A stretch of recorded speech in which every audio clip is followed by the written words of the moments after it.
This clip is brought to you by SaveWithConrad.com.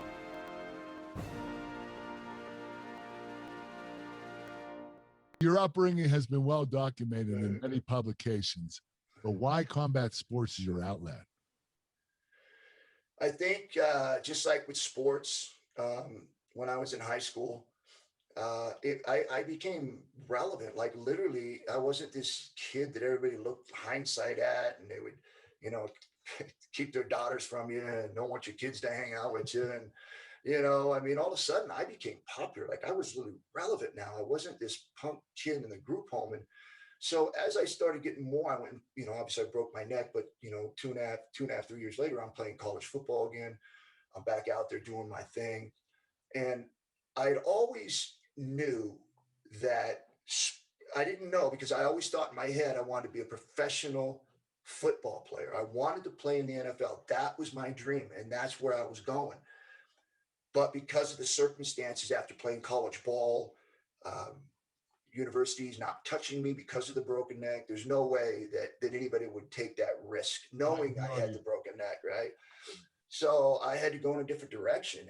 And I started doing pro wrestling in Mooresville, North Carolina.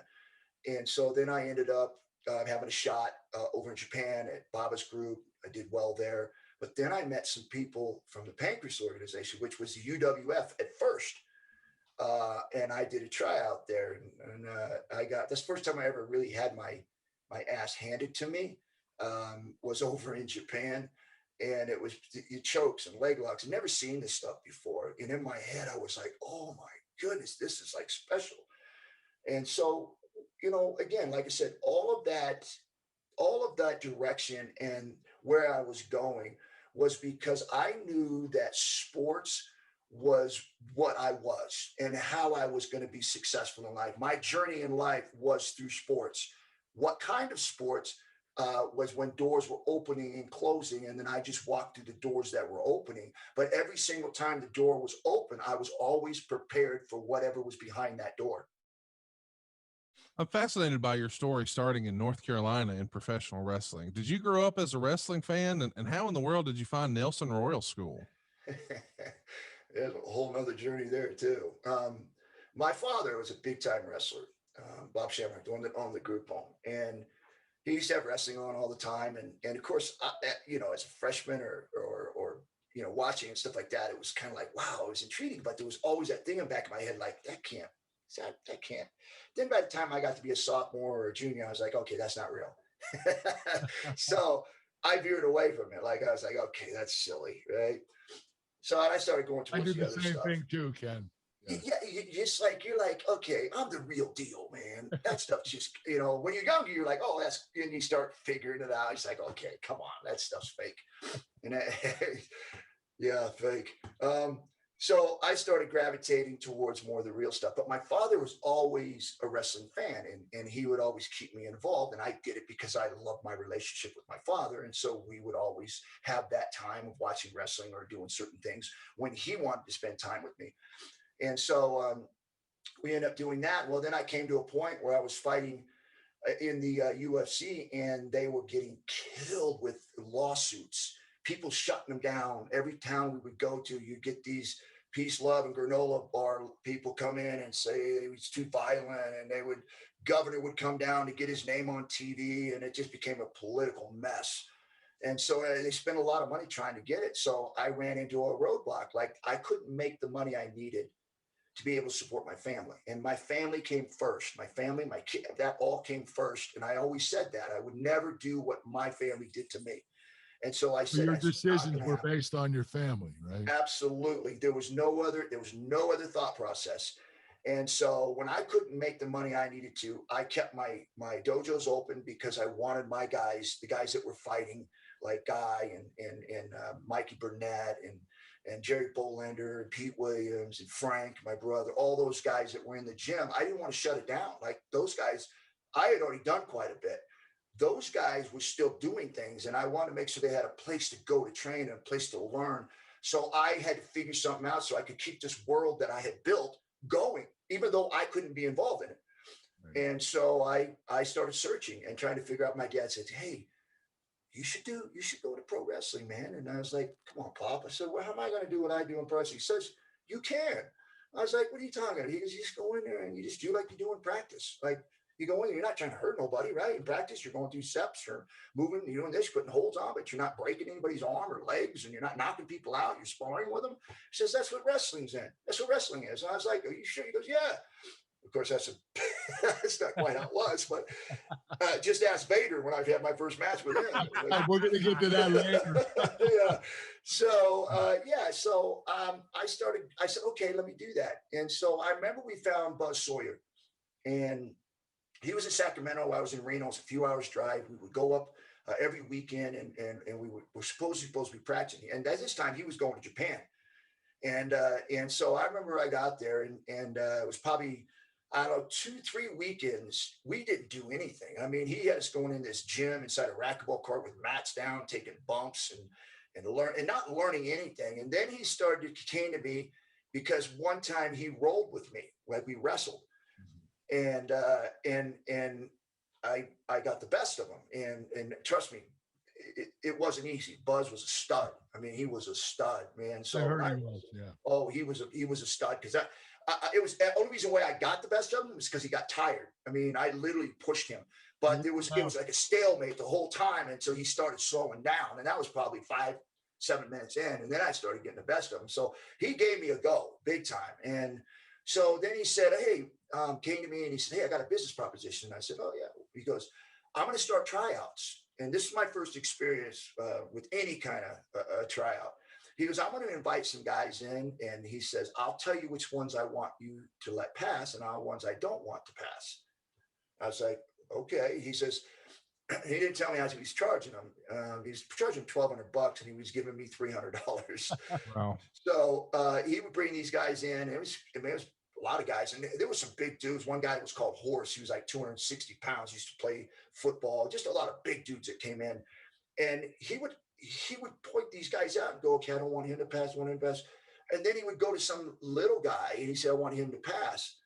So I would stretch all these big guys, a little guy, I'd work with them, and of course he'd pass. None of the guys would watch each other try out, right? So I beat the heck out of a lot of guys, and some guys would pass, and I couldn't understand it. Well, then once I was there for a while, I understood. One guy had a plumbing business, so he was well off and had money. Another guy that came in was a lawyer, so he had money. These other guys, big guys, were guys that were gym rats, right? And they worked as bouncers, so they didn't have a whole lot of money. So Buzz was letting guys pass that had money, and he was working them for money, trying to put shows on using their money, which I didn't know all this, right? So, but we're not learning anything, right? So, sadly, Buzz had a bad drug issue. I remember a couple times staying at his house, and he was lit at night, and he was looking out the curtain. He was all panicking. I'm like, dude, like, this is a pro wrestler. And he was bad. And I was probably a year into this. He ended up ODing in the bathroom of a nightclub and ended up dying. So I had to figure out something else. But me and my dad were already talking, like, we got to find somewhere else. Anyways, we were already in the process because we just knew this wasn't going anywhere. And so that's how we came up with Nelson. Was my dad put in some calls. He found a school out in Mooresville, North Carolina. I went down there. And here's the funny thing, because like I just told you about these tryouts, right? So I get to Nelson's place and he goes, okay, we're going to have tryouts. And I thought to myself, we just paid this sucker like $1,500 for tryouts. I was like, okay, I know what's up. You ain't going to make me quit. I'm on whoever it is. They're going down. He worked us out for almost 2 hours, running through these dirt clod fields, doing push-ups, doing all of the sit-ups, and just wearing us out for like 2.5 hours. Yes. Then he put us in the ring, and he had this shooter come in. And so two guys go in there, and they quit. And then I get in there, and I'm tired, right? And so this guy's probably 240, maybe 6'2". He's bigger than me. So I go in there and I think to myself, well, I got to get this guy tired, man, because I'm tired, right? So I figure I go in there. I didn't exert too much myself. So he comes in, he starts coming at me hard, and I'm just defense. Finally, we in there about 10 minutes or so. He's tired because he kind of chunky, heavyset guy. He's a big dude, though. And I start lighting him up, just ripping him apart. And of course, then Nelson goes, okay, that's good. And I was like, there's no way that I failed. So That was my first experience with a legitimate tryout, because guys were passing, guys that legitimately made it through the tryouts. They made it, they were in. And it was old school way, where that's the way a lot of guys would do. They would go in and they have shooters come in. And if you really wanted to be a pro wrestler, you had to get beat up. You had to get calloused, and you had to earn it. And so that's the way Nelson ran his school. And so it was probably maybe a year and a half after I did my tryout that I started carrying the strap. So it was something that I didn't like when I first, not didn't like, but I wasn't all into it. You know, I was more entertainment to me, watching with my dad, more of that kind of thing, but not something that I could feel like I could do, because I didn't think I could act like I was in trouble or let somebody beat me, right? Like, that's not how I'm built. But after I got into it, I really started to respect it. I started to understand the technical things to it, the mind strength that you got to have to be able to create characters, to be able to create angles, to be able to put a match together. It's just so much to it that I don't think people truly understand how very hard it is to be successful in a pro wrestling ring. The more you get into it, the more it sucks you in. It really does. Yep. I earned a huge respect for it. I got hurt more in pro wrestling than I ever did in fighting, because in fighting, I don't have to let nobody hurt me. I don't have to let nobody do anything. I just take them out. Pick you up and slam you. Yeah, right. Absolutely right. Well, listen, it might surprise a lot of our audience to hear that you training in pro wrestling 9 years before we saw you in WWF. But that led you to Japan, where you began to transition into MMA. September 21st, 1993, you headlined Pancrase 1 in Japan. Basically, you took pro wrestling and made it real. How important was that to what we know today as mixed martial arts?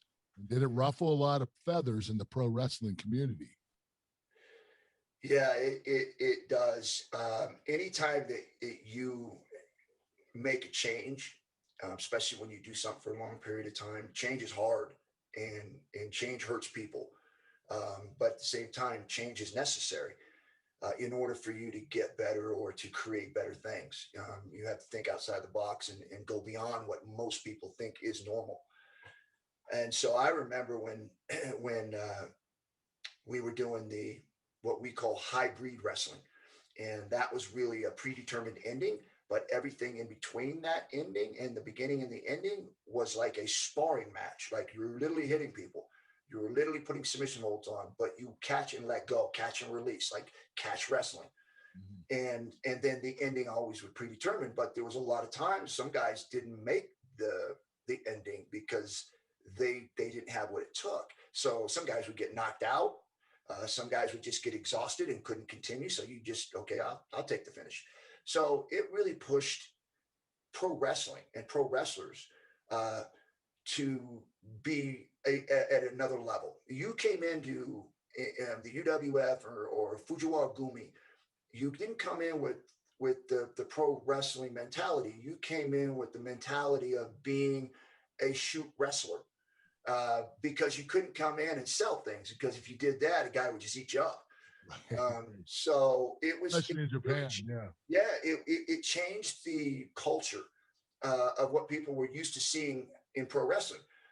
But even though we were doing that, Funaki, I know Suzuki, I know myself, we were frustrated because we were going in and we loved the hybrid wrestling, but then we got to a point to where these older guys who were moving badly, everybody in the audience knew that we could beat them. Everybody knew that the outcome of that now was predetermined, and that we had to ease up on the striking. I was literally told, don't hit them, don't kick them, and just do the grappling part of it. And and Funaki was doing the same thing. Suzuki was doing the same thing. And we just got to a point where it was frustrating, because that's not what we signed up for. Like, we signed up for a hybrid wrestling, and it was being taken down to more into the pro wrestling thing. And not that there was anything wrong with that, but we were young, we were full of energy. We earned the right to be here. And now we're being told, because now that these people who have been doing it a lot longer than us and had gotten a little bit older and slowed down a little bit, that now we had to push ourselves down in order to put them over. And to me, that's not what hybrid wrestling was about. It was about guys continuing to keep growing and moving up, and that the people that deserve to be on top were on top, not the other way around. And that's why I was so in love with this. So Funaki and Suzuki came to me and said, hey, we want to start another league. And it was kayfabe. I mean, we didn't tell anybody. We didn't want anybody to know. We wanted to start this, make sure we get all the ducks in a row, and that we were going to move out of this because it just wasn't going anywhere. We could tell that the audience knew that this just wasn't popping anymore, right? And so we felt like, okay, what would it be like if we literally turned hybrid wrestling into shoot wrestling? What would it look like? And that's how we came up with Pancrase. I mean, that's literally what it is, because you got the rope escapes. You know, you got 3 or you got 5 rope escapes, depending on what match it is. You got knockdowns, you know, you got submissions. So it became now all of a sudden where we said, we're going to take pro wrestling or hybrid pro wrestling and we're going to make it real. And that's when the first show with Pancrase, when we were talking about earlier, that's the very first show that we did to see what pro wrestling looked like if it was real. So you set a new standard. It was funny too, because the matches, I think 80% of them ended in less than 2 minutes. It was eye opening, and we thought for sure that this was flopping because we didn't use the whole time. Like they're used to seeing these matches go on for a while because you'd have a certain amount of time you would go, and it was always over 10, right? But now all of a sudden we said, no, this is going to be real, and this is what they saw in something real. And it ended in less than 2 minutes. And the funny thing is that the press ate it up. They were like, and it was our first show. This is the best thing out now. And then we just grew from there. And this is all happening in another culture. I mean, you described yourself earlier as once upon a time, a lost kid in a group home. And now you're in Japan. What must that have been like for a young man? Well, I'll tell you, it's exciting. I remember my first match. And I walked in front of 17,000 people. That was my first match. 17,000 people.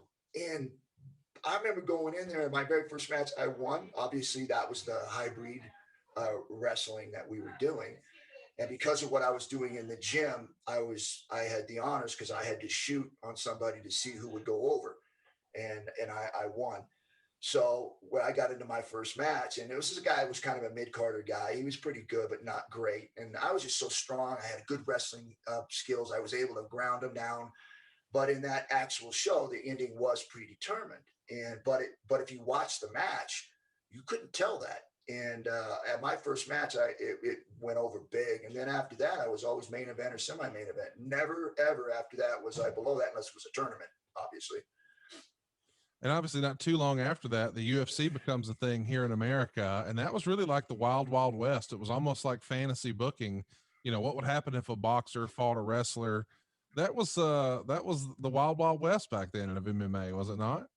It was also very confusing because I had been doing this over in Japan, right? And now all of a sudden they're bringing it here, but now this is like a whole other, there's no rules. Like you got football kick a guy if he's on the ground. And it was intense. But when they're telling you this, you're like in your mind, man, you got to think this is like in 93, like you're like, no, you can't do that. Like there's rules. You can't do that. So when they're explaining it to me, I'm like, no, that ain't happening. But you know what? I'm going to follow this through just to see. And really in my mind, I was thinking they're going to say, okay, you're going to go in the ring and you're going to do this. And in my mind, I was going to go, I'm just going to go in there and beat their ass. Like, Hey, it's Conrad Thompson. Thanks for checking out the podcast here on YouTube. Be sure to hit the subscribe button and the notifications bell so you get a notice anytime we upload some new content. And go save yourself some money right now. If you're in a 30-year loan or you have credit card debt, it's not a matter of if I can save you money. It's a matter of how much. Find out right now for free at SaveWithConrad.com.